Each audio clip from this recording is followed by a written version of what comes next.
안녕하세요. 안녕하세요. 피드백해주는 자소서 강의 네이버 TV의 강의 9번째 시간입니다. 자, 이번 강의 시간에는 스토리텔링의 힘에 대해서 보여주겠습니다. 자소서 스토리텔링이란 자기 자신의 에피소드를 통해서 자신의 주장을 입증하기 위한 결정적인 수단입니다. 이 이야기 구조는 세 가지 단계로 나눠져 있습니다. 먼저 위기가 나오고 그 다음에 극복이 나오고 결론은 조직 친화적인 결론으로 이렇게 구성되어 있습니다. 그러니까 위기를 극복하기 위해서 최선을 다하고도 결론에서는 겸손한 협업적 인간형을 강조해서 기업에 최적화된 인간임을 입증할 수 있는 가장 강력한 수단이 바로 스토리텔링의 힘이다. 이렇게 말씀드릴 수 있겠습니다. 자, 그다음에는 스토리텔링의 힘. 아까 얘기했지만 스토리텔링은 세 가지 단계를 가지고 있습니다. 맨 먼저 위기가 나타나고 그 다음에 그 위기를 극복하는 것이 나타나고 그 다음에 그런 극복한 다음에 이제 결론이 나타난 결론은 결국은 자기는 조직을 위한 그런 협업적인 인간형이다를 강조합니다. 뒤에 가서 아마도 예문이 있을 겁니다. 그때 다시 말씀드리겠습니다. 자, 그 다음에 자소서 스토리텔링이라는 게 뭐냐? 자신에게 일어난 사건을 생생하게 이야기 형식으로 표현해서 내 주장의 설득력을 높이는 것이다. 우리가 지난 시간에 얘기했었죠. 내가 책임감이 강하다라고 한다면 책임감이 강하게 행동했던 과거의 하나 사건을 끄집어내서 그러니까 이러한 사건을 비교해서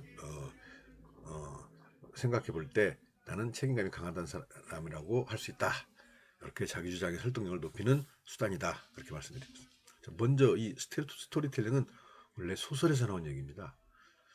소설에서는 그 소설에서 나오는 사건을 이끌고 가는 그런 그 나레이터 또는 화자가 있어요. 이 화자가 이 어떤 소설에서 얘기되는 내용을 쭉 서술해 나가는 게 소설 형식인데 이를테면 예를 들어 봅시다. 주예섭 선생님의 사랑소년과 어머니라는 그런 소설이 있다고 한다면 그 당시 주예섭 선생님은 이 소설을 쓸 때 결혼을 그러니까 아이가 있는 상태의 그런 과부들이 재혼을 해야 된다라는 것을 이 소설을 통해서 강조하고 싶어서 만들었습니다. 그래서 그 당시에는 일제시대 때였었는데 우리나라 사람들은 남편이 죽으면 그냥 아이하고 평생 살아야 한다고 생각을 했던 그런 사회적인 분위기였습니다. 그래서 그걸 깨기 위해서 그 소설을 잘 알다시피 사랑방에 하숙생이 오는데 그 하숙생이 남편의 친구였죠. 그런데 이 이야기를 끌어가는 사람이 누구냐? 다시 말해 화자가 누구냐? 그게 바로 9살 오키입니다. 이 오키를 통해서 어머니와 아버지 친구 사이의 사랑 이야기를 서술하게 만든 겁니다. 그런데 오키는 어떤 애입니까? 아버지를 보지를 못했습니다. 그래서 아버지에 대한 사랑이 굉장히 그리운 그런 아이입니다. 그래서 오키는 엄마와 아버지 친구 사이에 벌어지는 일들을 아주 아름답게 그려가는 그런 시각이 되는 겁니다. 자, 이처럼 소설에서 작가가 무언가를 드러내 보이기 위해서 주장하기 위해서 소설을 통해서 무언가를 주장하기 위해서 이야기를 이끌어가는 그런 시각 이것을 바로 텔링 또는 그리고 그걸 이끌어가는 사람을 스토리텔러라고 부르는데 자 자기소개서에서는 어떻습니까? 이것을 자기소개서를 읽을 그런 대상이 누굽니까? 바로 기업이죠. 그래서 기업이 좋아하는 그런 시각에서 이 이야기를 끌어가야 된다. 그런 얘기입니다. 그래서 기업 친화적 시각에서 써야 된다. 저는 그렇게 말씀드리고 있는 겁니다. 자, 스토리텔링의 힘을 보면 자소서는 설명이 아니라 설득 수단입니다. 자, 어떤 이야기나 이런 것들은 우리가 들을 때 소통하고 공감하는 데 도움이 되죠. 그럼 자기 이야기도 아닌데 남 이야기를 듣고 눈물까지 흘립니다. 자, 그래서 그렇게 이야기를 한 사람들의 이야기를 굉장히 오랫동안 인상적으로 기억하는 그런 이야기가 그런 특성을 갖고 있습니다. 우리가 어떤 기억이 저장될 때 이야기 형태로 저장된다고 합니다.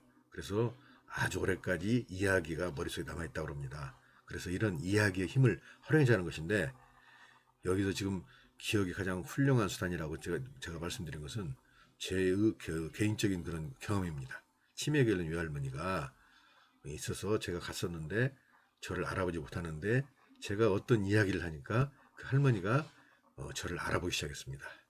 이처럼 실제로 스토리텔링이 이렇게 굉장한 힘이 있기 때문에 지금은 학생들 공부시키는데도 이 스토리텔링을 많이 활용하고 있는 이런 상황입니다. 자, 자소서 스토리텔링의 강조점은 어떤 것이냐면 갈등과 그것의 해결입니다. 자, 그 다음에 또 한 가지는 꿈을 소비하고 모방을 심리하는 모방 심리를 자극하는 그런 역할을 합니다. 이거 뭐 자세한 이런 이야기를 갖다가 지금 다 드리기에는 시간이 좀 없는데 간단히 말씀드리자면, 갈등과 그것을 해결이라는 것은 뭐냐면 여러분들 잘 아시죠? 지프라이터. 저희들 대학 다닐 때만 하더라도 군대 갈 때쯤 되면 지프라이터를 많이 선사를 했습니다. 이 지프라이터는 유명한 이야기가 있죠. 월남전에서 실제로 미군 병사들이 싸움을 하는데 이 지프라이터를 가지고 있는 어떤 병사가 있었다고 합니다. 그런데 그 병사가 속한 그 부대가 몰살을 당했다고 합니다. 그런데 한 사람만 이렇게 일어나서 살아남았는데 그게 바로 그 총탄이 지프라이터에 맞았다고 합니다. 그래서 이 지프라이터가 군인들한테 수호신 같은 그런 역할을 심리적으로 하게 됩니다. 그래서 지프라이터가 엄청나게 많은 돈을 갖다가 벌었다는 얘기입니다. 이거는 전쟁이라는 상황 속에서 군인한테는 항상 위기, 죽음 이런 것을 항상 달고 다니고 있죠. 그래서 지프라이터가 그것을 해결해주는 해결사가 된 겁니다. 다시 말하면 갈등이라고 하는 것은, 군인들한테 갈등이라고 한다는 것은 그런 죽음의 위협 이런 것인데, 이것의 긍정적인 해결을 바로 지프라이터가 한 이 이야기가 바로 이 스토리텔링을 잘 드러내주는 하나의 예라고 볼 수가 있고, 예비양생수 경우도 마찬가지입니다. 저기 알프스 아래에 어떤 마을에 굉장히 그 프랑스인가 어디에 백작인가가 있었는데, 그 백작이 거기서 몸을 치유로 왔다가 이 생수를 먹고 몸이 나았다고 합니다.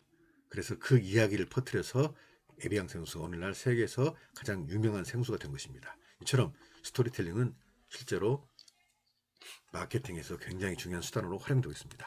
자, 그 다음에 꿈을 소비하고 모방 심리를 자극한다 그랬는데, 말보로 이야기는 잘 아실 테니까 샤또마고 이야기 하나만 하죠.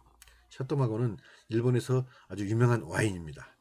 그런데 이 샤또마고가 유행하게 된 것이 일본에서 어떤 드라마에서 유부남과 유부녀가 사랑하는 그런 이야기가 있었다고 합니다. 그런데 이때 둘이 사랑이 이루어지지 않는 것을 알고 이 사람들이 둘이 마치 로미오와 줄리엣처럼 어떤 모텔에서 서로 자살을 한다고 합니다. 그런데 이 자살을 할 때 그 독약을 마셨던 것이 바로 샤또마고라는 와인이라고 합니다. 그래서 이 드라마가 일본에서 굉장히 히트를 쳤던 드라마인데, 사람들이 그것을 보고 다 굉장히 슬픔에 빠졌다고 합니다. 자, 그것은 어떤 그런 심리였냐면, 저 유부남과 유부녀처럼 아름다운 사랑을 하고 싶은 이런 모방 심리를 자극했다고 합니다. 이처럼 스토리는 어떤 모방 심리를 작용하는 역할도 한다고 볼 수 있습니다.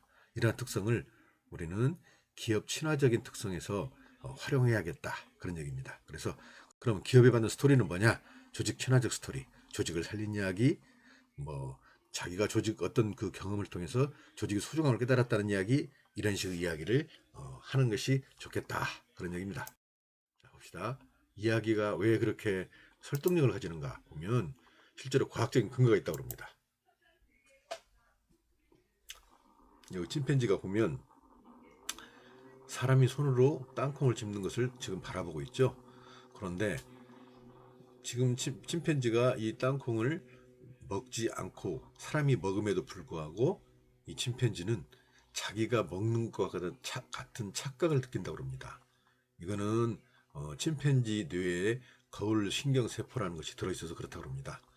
그런데 인간은 침팬지보다도 거울 신경세포가 훨씬 더 발달했다고 합니다. 그래서 스토리텔링, 그러니까 어떤 이야기, 다른 사람의 경우가 자기 자신에게도 공감을 주는 이런 설득력을 주는 그런 경험으로 다가온다는 것입니다. 이러한 근본적인 그런 것을 바탕으로 해서 이야기가 설득력을 지니게 된다. 그럼 자, 봅시다. 실제로 다른 사람의 스토리가 공감을 일으키는 이유가 인간은 거울 유련, 공감을 일으키는 신경세포를 갖고 있다고 합니다. 이게 지금 그 유명한 네이처지에서 2006년도에 발표된 그런 논문입니다. 자, 그래서 바로 이러한 공감을 일으키는 이야기를 잘 활용하자, 그런 얘기. 자, 봅시다. 이제 스토리 모으기를 봅시다. 스토리 모으기에서 자소서에서 스토리는 필수죠. 자, 구체적인 스토리 모으는 방법은 다음 시간에 하겠지만 지금 맛보기라도 한번 봅시다. 자, 이게 지금 2012년도에 이 회사에 합격했던 학생 글입니다. 군대 전역 직후 냉면집에서 하루 10시간씩 만두를 가마솥에서 쪄본 적이 있습니다. 마지막 월급날 사장님이 여름 석 달을 버텨낸 놈은 네가 처음이고 너는 어딜 가도 뭐든 잘할 수 있겠다 라고 하시면서 보너스로 20만 원을 더 주셨던 경험이 있습니다. 자, 이건 굉장히 기업이 좋아할 만한 이야기겠죠. 이런 이야기가 바로 보물이라는 얘기입니다. 자, 그래서 결론은 뭐냐? 능력이 있으면서도 겸손하며 누구와도 협업이 가능한 조직 친화적인 인간, 이거로 항상 결론을 내려라, 그런 말씀입니다. 자, 이러한 이야기의 사례로 하나 봅시다. 지금 손흥민이가 조금 전에 뉴스를 보니까 1000억 이상의 지금 어떤 회사, 어떤 그 팀으로 지금 이적하고 있다는 그 소식이 있었습니다. 자, 손흥민은 누구나 다 좋아하죠. 왜 이렇게 좋아할까요? 영국 언론에서 손흥민을 이렇게 표현했다고 합니다. 손은 인터뷰 거절없는 겸손한 스타라고 얘기했다고 합니다. 자, 여기에서 이 더선이라는 이 언론에서 이런 얘기를 했다고 합니다. 고국에서 온 언론인들을 맞이하기 위해서 거칠고 힘든 경기를 마친 후에도 인터뷰 요청을 절대 거절하지 않는다. 자, 축구 선수들이 한 번 경기 할 때마다 몇 킬로씩 빠진다고 그러죠.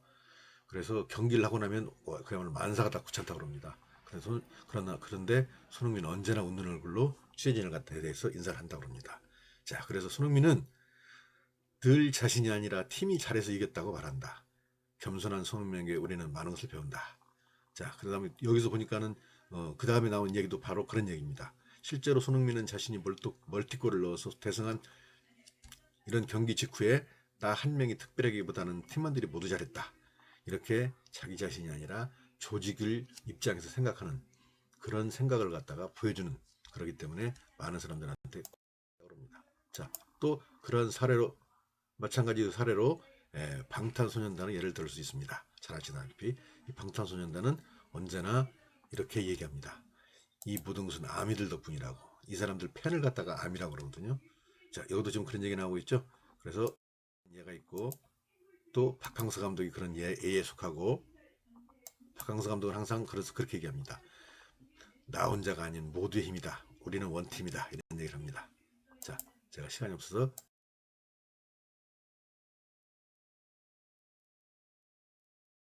간단히 지나가겠습니다. 그 다음에 또 하나 얘가 아이유 경우입니다. 아이유는 자기 생일날에 연대에서 생일 파티를 해주는데 그 케이크가 떨어졌다고 합니다. 그런데 그 케이크를 갖다가 지금 땅에 떨어진 그 케이크를 갖다가 지금 찍어서 먹고 있습니다. 자, 대단히 또 하나 예를 보면 전북 김지여고의 졸업식에서 아이유가 나타났다고 합니다. 자기 팬과의 약속을 지키기 위해서 먼 길도 마다하지 않았다는 겁니다. 자, 오늘은 여기까지입니다. 피드백 저는 자소서 강의 네버티브였습니다. 자소서 피드백을 원하시면 이렇게 보내주시고, 다음 시간에는 자신의 스토리를 모으는 방법을 말씀드리겠습니다. 구독 버튼을 누르시면 제가 다음 동영상을 올릴 때 바로 보실 수 있습니다. 자, 다음 시간이 시즌2의 마지막 시간이 될 것 같습니다. 자, 수고하셨습니다.